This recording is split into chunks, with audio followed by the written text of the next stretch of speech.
નમસ્કાર, જય સિયારામ. સ્વાગત છે આપ સૌનું આપણી ચેનલ સ્માર્ટ વિલેજરમાં.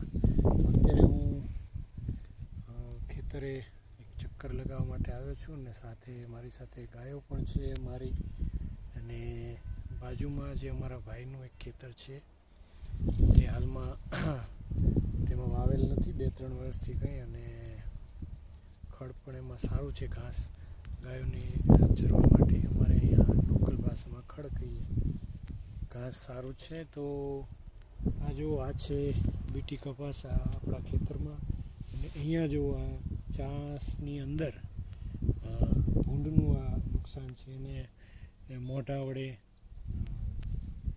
બધું ખાડા કરી મૂકેલ છે. તો પહેલાં મને એમ કે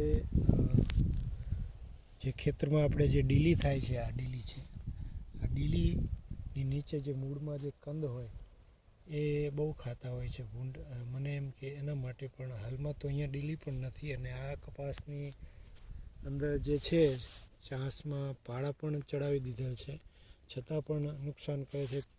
તો અત્યારે મેં આમાં હાથ વડે એકદમ ઊંડે જો આ દેશી છાણ છે આ નીકળે, આ વર્ષે અહીંયા દેશી ખાતર જે છે ગાયોનું એ ચાસમાં ભરેલ, અને પછી ચાસને માટી ઢાંકી દીધેલ ટ્રેક્ટર વડે, અને ત્યાર પછી ફરીથી એને ખોલી અને કપાસિયા ચોપેલ.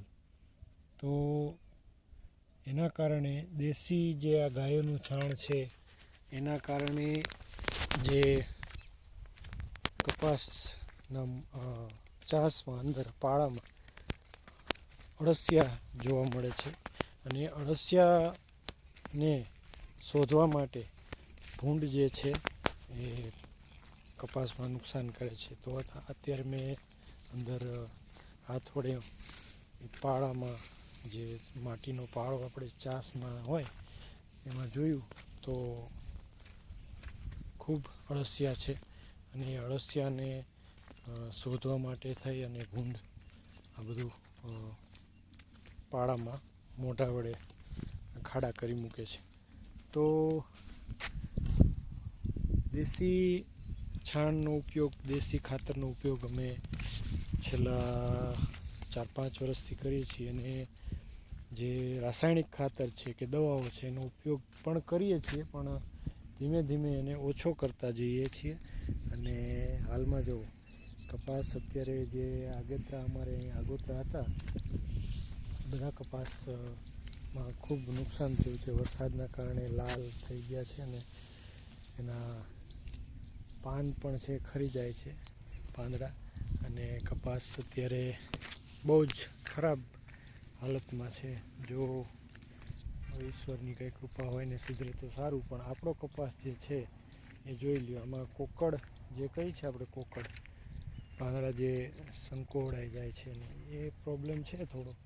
બાકી ફાલ પણ બહુ સારો છે, ફાલ ફૂલ બહુ સારા છે, અને કુણપની જરૂર છે. જોકે આમાં અમારી જમીનમાં ચીકણી માટી હોવાથી વરસાદ પછી વરાપ થતાં બહુ વાર લાગે છે, એના કારણે દવાનો છંટકાવ નથી કરેલ. અહીંયા જો આ બધું હજી આમ ગારા જેવું છે, પણ હવે ચાલે એવું આ 1-2 દિવસમાં હાઈ ક્લાસ થઈ જશે, એટલે હવે મજૂરો દ્વારા દવાનો છંટકાવ કરી અને કપાસમાં કુણપ વધારે આવે એવી ટ્રાય કરશું. હવે આ કપાસમાં આગળ શું થાય છે, કેટલો સુધારો થાય છે, કેવો કપાસ થાય છે એ આપણે આગળના વિડીયોમાં જોશું. હું તમને આગળના વિડીયોમાં બતાવીશ કે દવાના છંટકાવ પછી કપાસમાં શું ફેર પડે છે, કેટલો ફાયદો થાય છે, કે હવે પછી વરસાદની કદાચ જો વરસાદ થાય તો કેવું નુકસાન થાય છે, શું થાય છે, આગળના વિડીયોમાં જોશું. તો બન્યા રહેજો આપણી ચેનલમાં. વિડીયો ગમે તો લાઈક, શેર અને ચેનલને સબસ્ક્રાઈબ કરજો.